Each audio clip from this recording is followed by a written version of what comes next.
ஆவடி மாநகராட்சி தூய்மை பணியாளர்களுக்கு வழங்கப்பட்ட உணவில் பல்லி கிடந்த விவகாரம். நிறுவனம் மீது வழக்கு.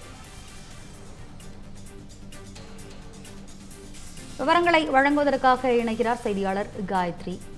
காயத்ரி, வணக்கம்மா. சொல்லுங்க, உணவுல பல்லி இருந்த விவகாரம் குறித்த கூடுதல் விவரங்களை நீங்க வழங்கலாம். வணக்கம் ரம்யா. ஆவடி மாநகராட்சி தூய்மை பணியாளர்களுக்கு வழங்கப்பட்ட உணவில் பல்லி கிடந்த விவகாரத்தில் அந்த நிறுவனம் மீது வழக்கு பதிவானது செய்யப்பட்டிருக்கிறது. மேலும் உணவு கூடத்தில் தற்பொழுது உணவுத்துறை அதிகாரிகள் ஆய்வுகளை மேற்கொண்டு வருகிறார்கள் என்பது குறிப்பிடத்தக்கது. குறிப்பாக ஆவடி மாநகராட்சியில் பணியாற்றும் 1145 தூய்மை பணியாளர்களுக்கு காலை உணவானது ஆவடி சின்னம்மன் கோவில் அருகே தயாரிக்கப்பட்டு வழங்கப்பட்டு வருகிறது. இந்த நிலையில் கடந்த புதன்கிழமை உணவு தயாரிக்கப்பட்டு அந்தந்த மண்டல அலுவலகத்தில் உள்ள தூய்மை பணியாளர்களுக்கு உணவு அருந்தும் அறைக்கு இந்த உணவுகளானது அனுப்பப்பட்டு இருந்தது.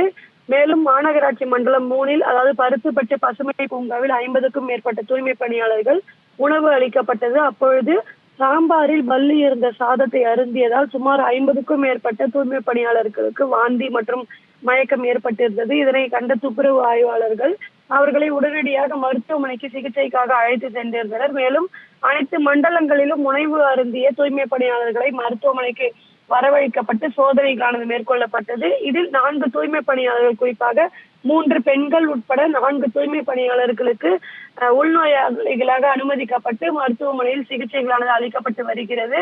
இந்த நிலையில் இந்த தகவல் பரவிய பின்பாக சுமார் 200க்கும் மேற்பட்ட தூய்மை பணியாளர்கள் ஆவடி மாநகராட்சி மற்றும் மருத்துவமனையை முற்றுகையிட்ட சம்பவங்களானது பரபரப்பை ஏற்படுத்தி இருந்தது. இந்த சூழ்நிலையில் தான் தற்பொழுது அந்த உணவு தயாரித்து வழங்கிய அந்த நிறுவனம் மீது வழக்கு பதிவானது செய்யப்பட்டிருக்கிறது. குறிப்பாக தூய்மை பணியாளர் குமார் கொடுத்த புகாரின்படி சரோஜா கேட்டரிங் நிறுவனத்தின் நிர்வாகி ஸ்ரீஹரி என்பவர் மீது ஆவடி போலீசார் வழக்கு பதிவு செய்திருக்கின்றனர். மேலும் உணவு கூடத்தில் மாநகராட்சி உணவு பாதுகாப்புத்துறை அலுவலர்கள் தலைமையில் அந்த ஆய்வுகளானது நடைபெற்று வருவதாக தெரிவிக்கப்பட்டிருக்கிறது. 16 உணவு மாதிரிகளை சேகரித்து பாளையங்கோட்டை மற்றும் கிண்டியில் உள்ள ஆய்வகங்களுக்கு அனுப்பி வைக்கப்பட்டு பரிசோதனைகளானது நடைபெற்று வருவதாக மாநகராட்சி தரப்பிலிருந்து தெரிவிக்கப்பட்டிருக்கிறது. மேலும் இந்த ஆய்வறிக்கையின்படி உண்மை கண்டறியப்பட்டால் சட்டப்படி நடவடிக்கை எடுக்கப்படும் என்றும் அதிகாரிகள் தரப்பிலிருந்து தெரிவிக்கப்பட்டிருக்கிறது. இந்த நிலையில் உணவு தயாரித்த நிறுவனம் மீது தற்பொழுது வழக்கு பதிவானது செய்யப்பட்டிருக்கிறது. மேலும் உணவு கூடத்தில் தற்பொழுது உணவு பாதுகாப்புத்துறை அதிகாரிகள் ஆய்வுகளை மேற்கொண்டு வருகிறார்கள். ரம்யா,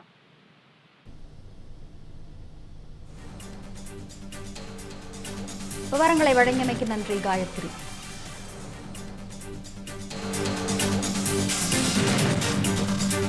இந்த மாதிரி யூஸ்ஃபுல்லான இன்ஃபர்மேஷன்ஸை தெரிஞ்சுக்க தமிழ் ஜனம் சேனலை சப்ஸ்கிரைப் பண்ணுங்க.